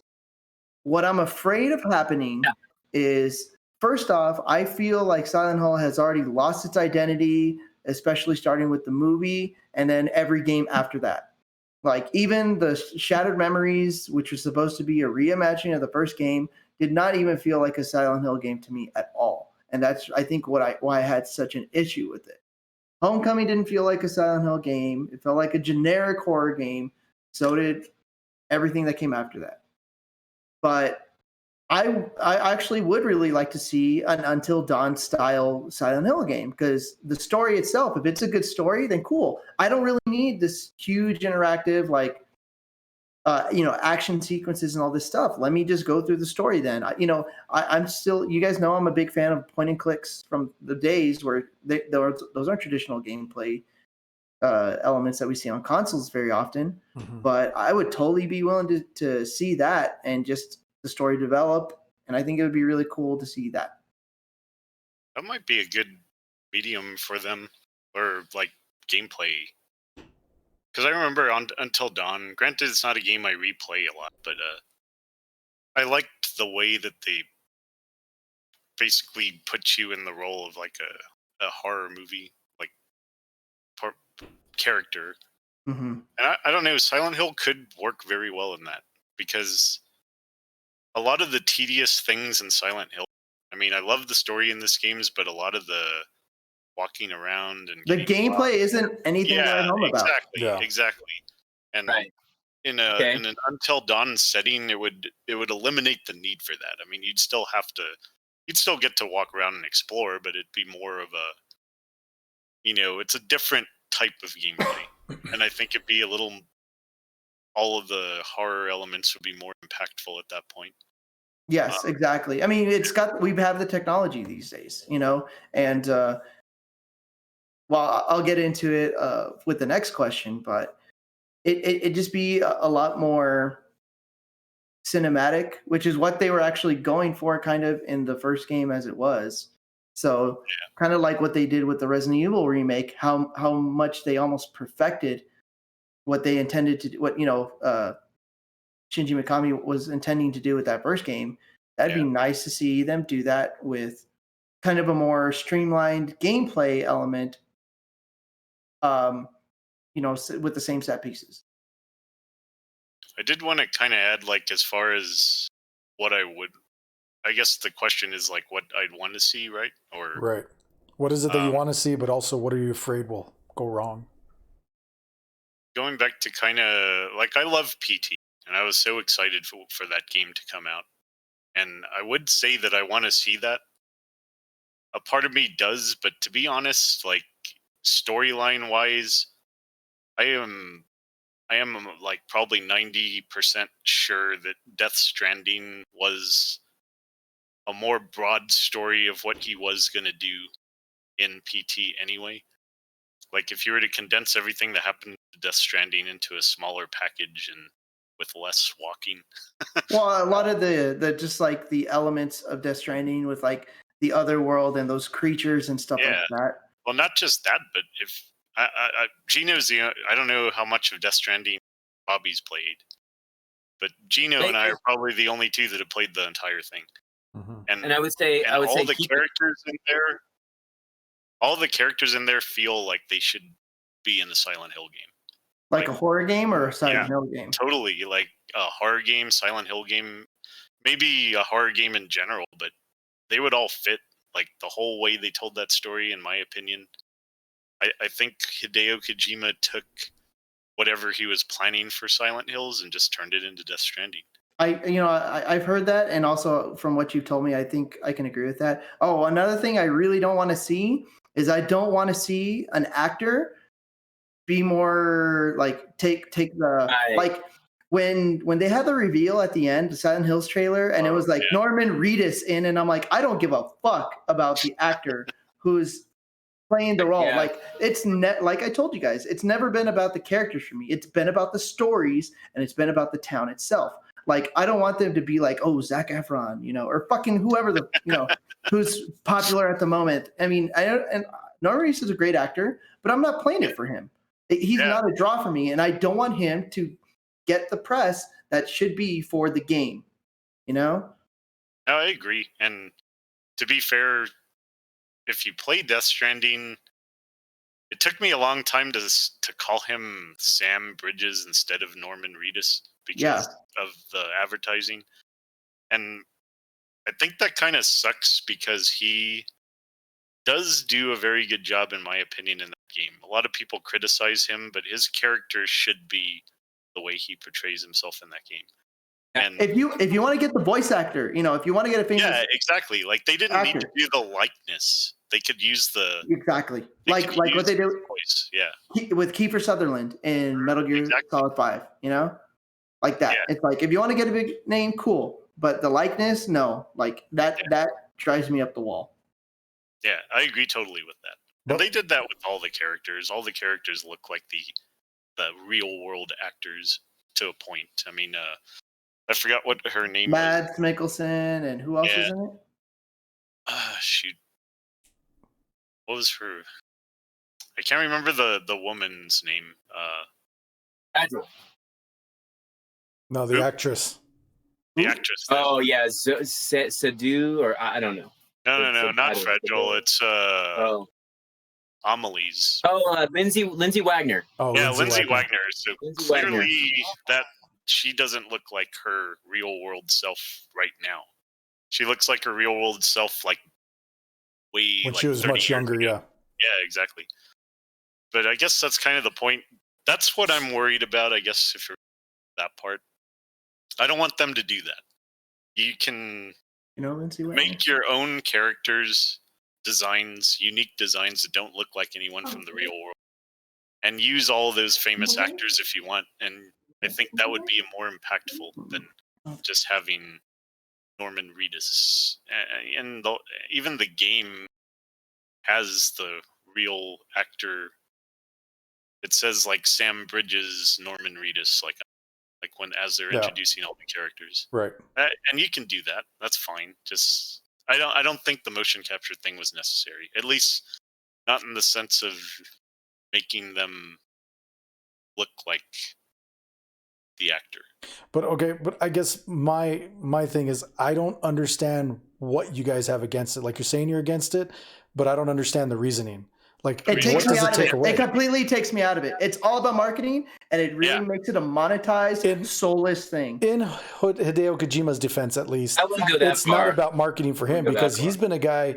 Like if you look at his biography, I mean, the guy has been inspired by films for years. Like he wanted to be a filmmaker. Yes, I totally agree with that. But being inspired and literally saying this big actor is here's the marketing for it. Like it just seems like you're just selling a product as opposed to making like art. Okay, so there's been several Japanese games like Yakuza games and back in the where were the samurai games from on PS2 from Capcom? Genre no, Yeah, well, Genre knows the Well, one we know, but Onimusha. every one of those Onimusha, actors was based on a real Japanese actor. Now, we didn't know that at the time, but knowing that now, does that ruin the experience for you? No, because Well, they're not Norman Reedus. They're not the star of Walking Dead at the time. Anyway. So, I mean, if it's a well-known actor that you don't happen to know, then you don't care. You just care about the fact that it's because it's a recognizable face for you. no. But even Not so, even that. but being based on a character and even using the likeness is not the same as Norman Reedus because of the marketing. And also, no. I will say, hold on. Let me finish really But- quick. Okay. Plus, they didn't, with those like Onimusha and all those games, they didn't advertise it to the extent that they did with like Silent Hills and with Death Stranding. Not here in America because we don't know those actors, but in Japan, it's different. And more to the point is that the marketing itself, like if they're doing the opposite in Japan to where like they don't really care about Kiefer Sutherland as much as here. Like Kiefer Sutherland was not the selling point, and even though he was, they did say, hey, he's going to be in it. It wasn't the same as like promoting it the way they did with Death Stranding or Silent Hills. Like that to me just detracts it for me. And that's what I don't want to see. So whether or not they did that in Japan for the Onimusha games, I sure as hell didn't see that marketing. And that's something that doesn't bother me. But if I was in Japan and I was a Japanese guy, I'd have the same issues. Like, I don't care that it's based on this dude. I mean, like, okay, so like Metal Gear Solid. Obviously, very obviously, heavily inspired by Escape from New York with Snake Plissken and Solid Snake. But that's more of an homage because he still made him his own character. But I wasn't thinking, oh, this is just Kurt Russell. This is just Kurt Russell. You know what I mean? It's not the same. Well, I understand that. But again, okay, let's say they make a Silent Hill game and it has fucking Tom Hanks in it because they want an everyman as the main character. And you recognize Tom Hanks. But if it's an incredible fucking game, are you going to avoid playing it, or are you going to be angry that he's in it because he's in there? I mean, to me, you're complaining about the marketing purposes, but we're here to talk about whether the game's viable, right? Whether it's a good game, whether it's worth playing or not.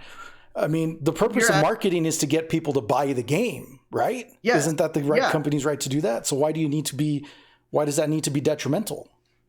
Well, I'm just saying, you're asking what is it that I don't want to see. Now, I'm saying that's something I don't want to see. I mean, if it's a good game, I'll still play it. Absolutely. Okay, so that's the part I'm trying to get to, because to me, I was hearing it as if they have this style of marketing, I don't want to have anything to do with it.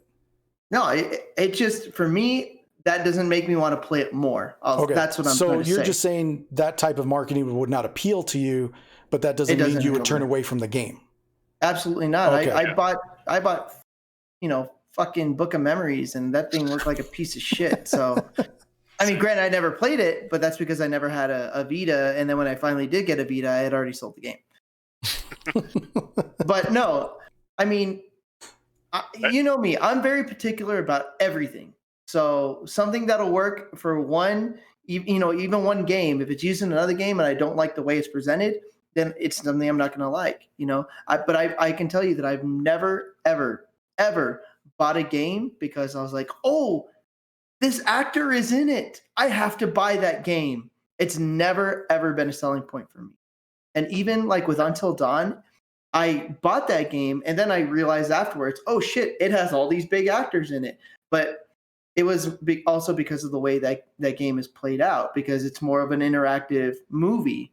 And I'm like, well, it makes sense that they cast all these big actors and they did the motion capture and all that stuff. So I would go ahead, Mike. Well, it'll be quick because my point about that is a little different. And I get that. I mean, shit, fucking Death Stranding had this shit through the entire game. And I get the marketing point, and I get why Monster was in there because of all the big actors. I have a problem just with the fact that it wasn't until the end of the game that I stopped calling him Vetus and started seeing him as Sam Bridges.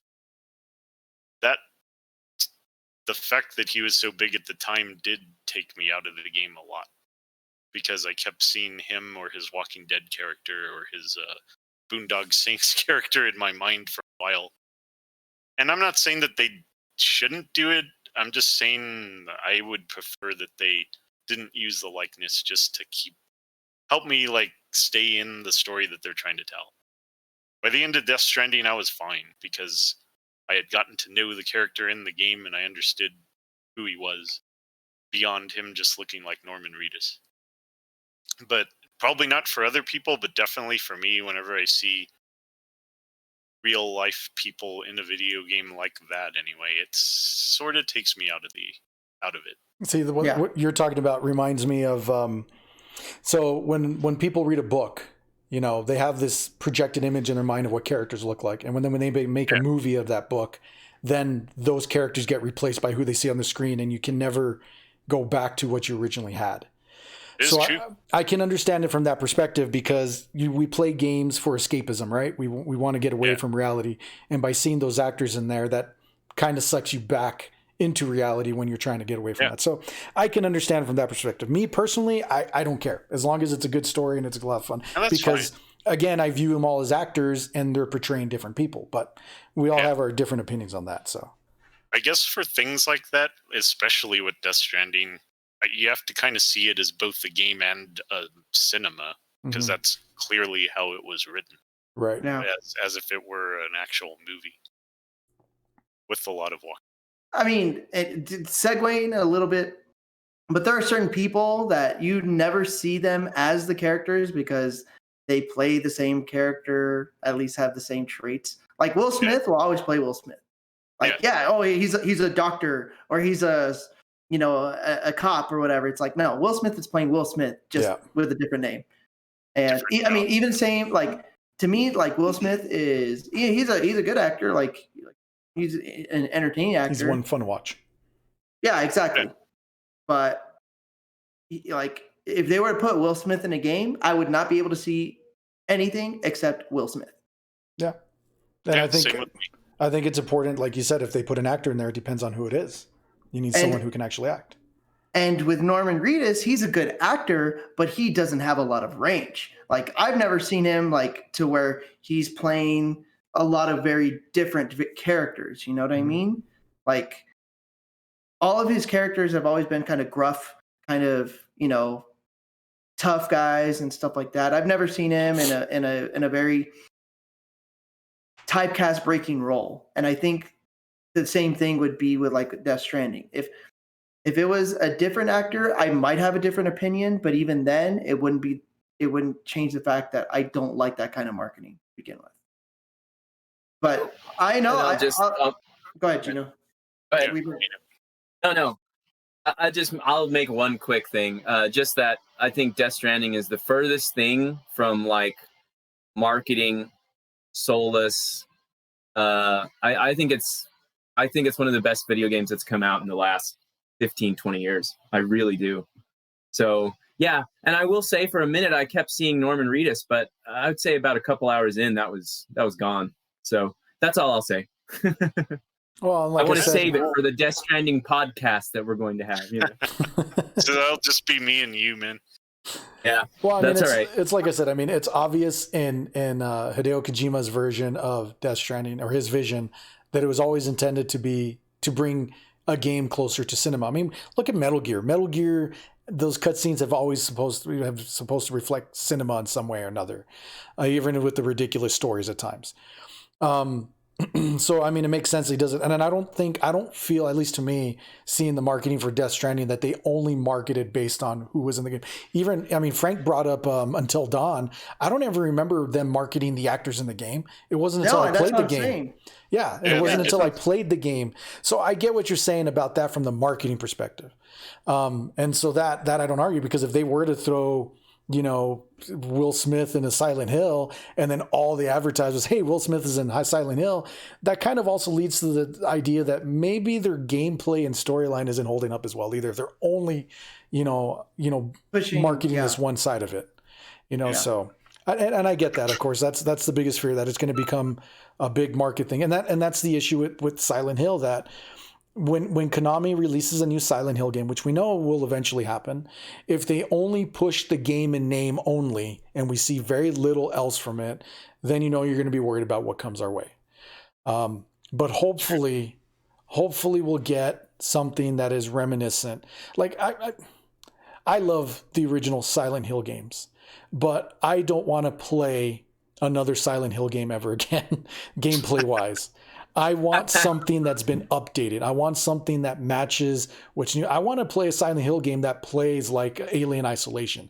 I want to play a Silent Hill game that plays to a certain degree like Dead Space, probably a little bit less on the combat. I want to play a game of Silent Hill that's like Until Dawn. Because really what I want to see is I want to see the psychological horror that comes from being stuck in a place like Silent Hill.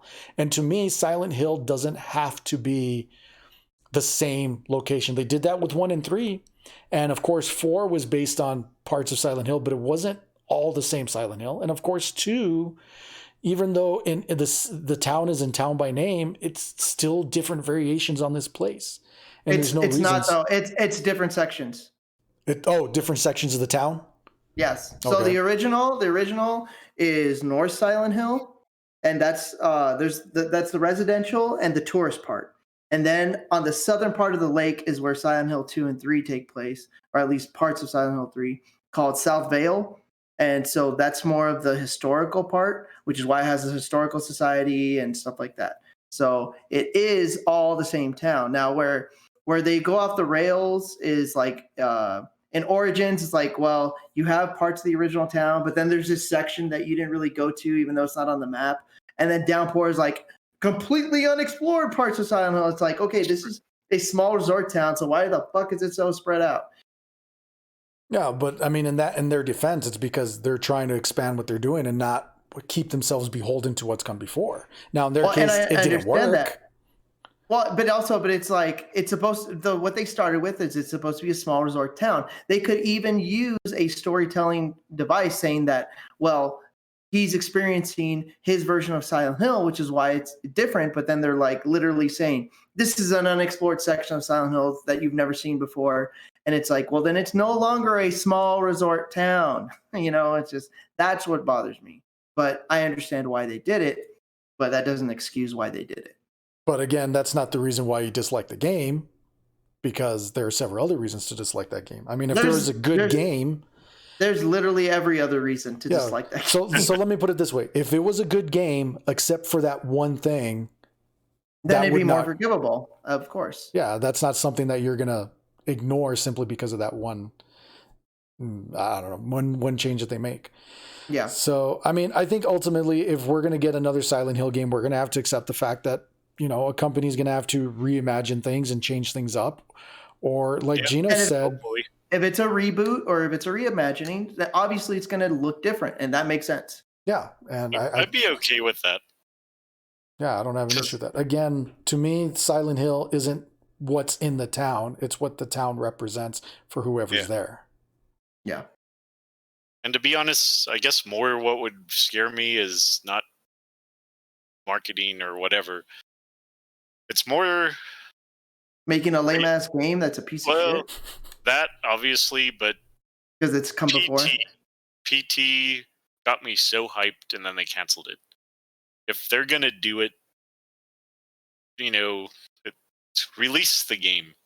I don't want them to give us some kind of like, oh, this is coming, and then 3 years later they cancel it. Like, start telling us about the game the year that it's going to be released. Yeah. Then we're talking about issues where they announce games too early. Yeah. And the only reason I bring that up is because of PT. What was that, Frank? I said Metroid Prime 4. Oh. True. And Bayonetta 3. Yeah. But anyway, that's all. That's all I got. Well, it looks like I'm very slowly my home is turning to the other world here. Yeah, it's mine gotten too. very dark. Now you can see my lighting. Now we can appreciate it. Well, gentlemen, I think we've gone plenty on long enough about Silent Hill. There's definitely plenty of more things. Like Frank said, we didn't even start talking about music at all. I mean, we could just do a whole episode just on Akira Yamaoka's music for that series. It's good. Are we still gonna do the last question? What we already did the last question. Oh, I thought the last favorite, question was sorry, the like- favorite games in the series. That's what it. Yes, I was going to close out with that. I thought you meant there was another question between that one. Shit! So I forgot about that. before we do close out, we do have one final question for you all, and that is, what is your favorite game in the series? I'll go ahead and start just to kick it off. I think it's an obvious pick because it probably is most fans' favorite Silent Hill, and that is going to be Silent Hill 2. And as you know, Silent Hill 1 is the one I fell in love with that brought me into the series. But to me, Silent Hill 2 realized everything that they were trying to do Silent Hill 1 with Silent Hill 1 thematically, and especially with their storytelling. And then they took it to a whole new level. They, like Gino mentioned, storytelling back in the days, even in the PS2 and even the PS3 eras, was still pretty lackluster. It wasn't really until this most current generation where storytelling has really been taken up a notch, where it's very cinematic and the stories are written by people who have experience writing stories, and they can do motion capture with the voice actors, and they've done some really amazing stuff. I mean, God of War is such an incredible game because of how well it's written and how well it's acted and how well it's motion captured. But like Gino said, everything starts with a good story. And I think Silent Hill and Silent Hill 2 in particular were some of the first games I played that had excellent, thought-provoking stories that you could look at as a person. Like, I love Final Fantasy VII, but I can't connect with any of those characters. They're all fantastical characters, right? But Silent Hill, I can definitely see the human turmoil that those people are going through and understand the difficulty they're having. But that's my take. Silent Hill 2, my favorite. Yeah, I already said this before, but Silent Hill 2 is definitely my favorite as well. And it's because of the writing in that game and how impactful it was when I played through it the first time. And out of any of the Silent Hills, with the exception of Heather, I think all the characters in Silent Hill 2, even the enemies, like the other people you encounter, all of them have interesting backstories that you slowly find out through the end of that game, and complicated ones, especially with Angela. And I think they just put so much attention into the writing in that game that it's still to this day my favorite game to play through. I'm gonna go with 1. I love 2, but I'm gonna go with 1 just because it's like, again, it's so hateful. It's like listening to a Swans record at, like, you know, the top volume, and it's so visceral and hard and just terrifying. Yeah, so yeah, I'll go with it just because there's nothing else like it. There will never be anything else like it, ever, I think. So I'm gonna give it to 1. Nice. All right, so I'm going to cheat like I always do. And let me tell you what I will tell you my absolute favorite game first, which Silent Hill Downpour. Shattered Memories. I actually, after revisiting this multiple times, because I mean, like, when I first played 2, I would have agreed with Mike had I not played any of the others. For a long time, it was 4. But now I actually agree with Gino. Like, in proper retrospect, that first game is what changed so much about the way I looked at video games, and especially horror video games. Because those oppressive environments, like the sound design, the cutscenes, the like, everything about that game, it's a very flawed game too. Like, absolutely, it's got a lot of problems, but if anything, I think that it was just so well executed with those flaws that it's just amazing at how terrifying that game still is. As Gino was saying, it is an oppressive game. You play it, and it's still a great horror game. And yeah, it looks like shit by today's standards, but growing up when we did and experiencing it when we did, Actually, I disagree. I don't think it holds up as well. Like if I was in, kids these days, thinking about like teenagers, because teenagers and above is going to be more who's going to be looking at the games for that kind of stuff. I don't think they would enjoy it as much. Not compared to something like anything on the PS2. But that first game, I don't think anything has had more of an impact on me than that first game. So I will say the first game. Now, the second game, I think, has the best story. It has the best soundtrack. And I think it actually has some of the best character design, especially when it comes to the enemies and the psychology behind it. Silent Hill 3 has some of the best scares because they pretty much took what they built with 2 and perfected it. So a lot of the themes in Silent Hill 3, the fact that they continued the first story, and the fact that that it was very, very scary to play that third game. Like if you played through the third game, especially right after the first game, they have that horror still right in there. Yeah. Right. You're right. And then 4 for the art design. The art design alone just elevated the visuals for me. A lot of people, think that the art was the best in 3, and I can see why, and I can agree with it to an extent, but the ghosts that's where I think the Japanese horror was most prevalent. Prevalent, and that's why I loved it. And those environments, and like one of my favorite areas in all of the Silent Hill games is when you go to find Eileen in the hospital, Eileen in the hospital, and you have to go to each of those rooms to find which one she's in. And just what's in each one of those rooms is visually just unsettling, and it just makes you really wonder more about that world. And that's one of my favorite parts ever, just going through each one of the rooms, because it has like a figure behind a sheet, and there's all these hooks hanging from the wall, or another room where it's the giant Eileen head who's staring at you, or another one where you see what's it called? Like a figure across in another building. And it's just, I love all those little things that make you think of how much more is out there that you don't see. So yeah, I'd say 1 is definitely if I were to put them in order, I'd say probably 1, 4, 2, 3. I agree with you on 4. Four, like I've played through all the Silent Hills on my own except for 4.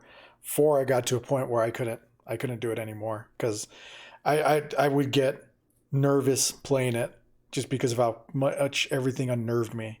The creature design, but especially the environments, because I feel more than any other Silent Hill, they were probably varied more, because you kept going to different parts of Silent Hill. And so they gave them an opportunity to really vary the environments that you're participating in.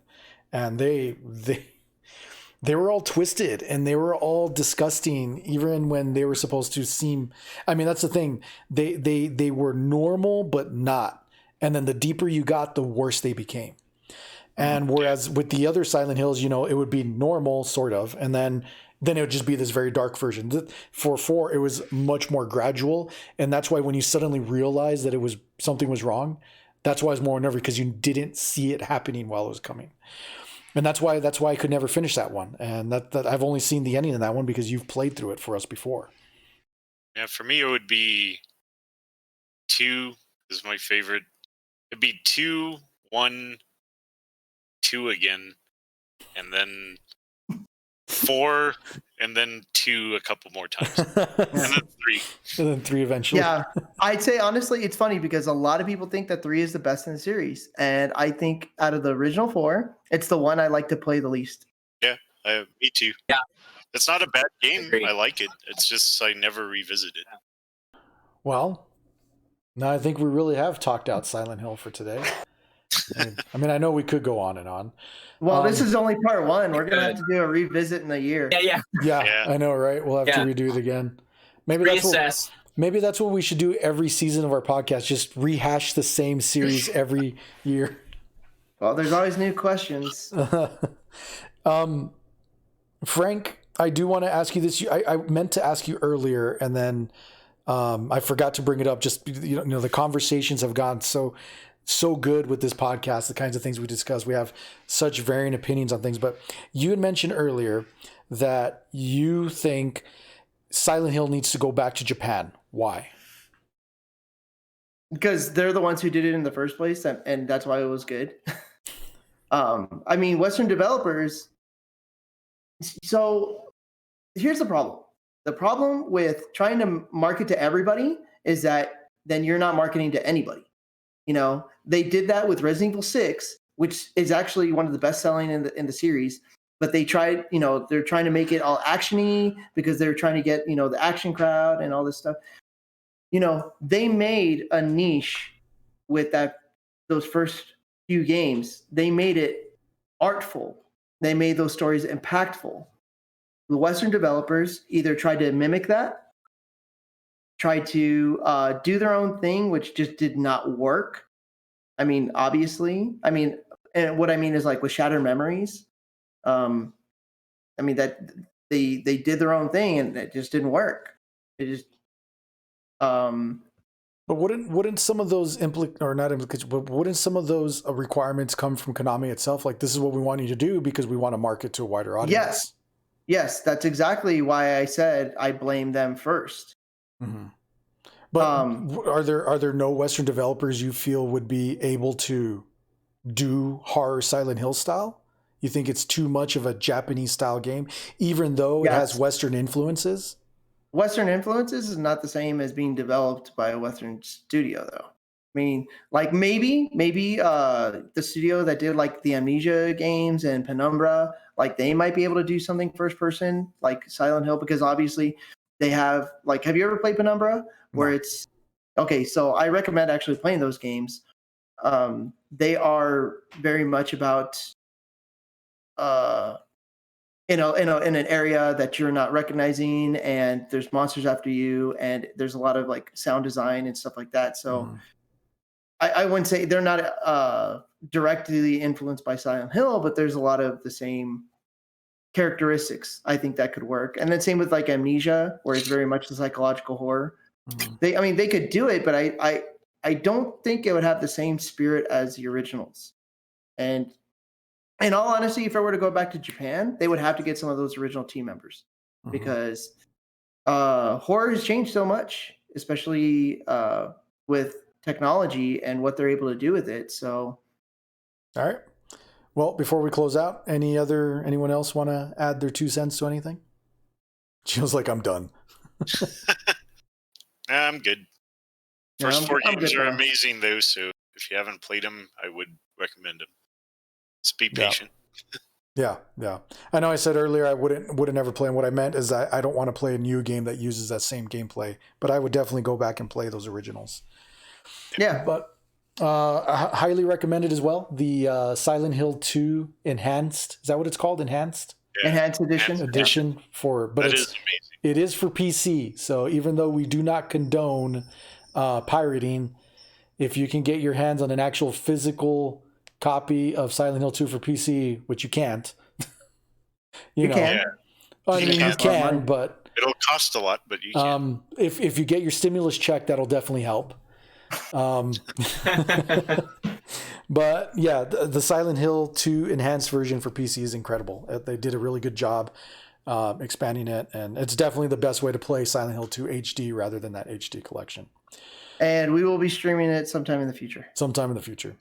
So thank you guys for chiming in today. Really appreciate the time you took. Silent Hill is a very beloved series amongst members of the OCGamer crew, not just these 3 gents, but quite a few of us. So we do have very strong opinions about the game series. So thank you guys. We will be back. I'm actually not sure what episode we're going to be doing next. We got to finish up the SNK episode, but I don't know. We'll be back with more. Trust us. Definitely look forward to more of those top 3 NES games. Unless this comes out after we're done with those, then go back and watch those. So anyway, good night, everybody. Night, everyone. Good night.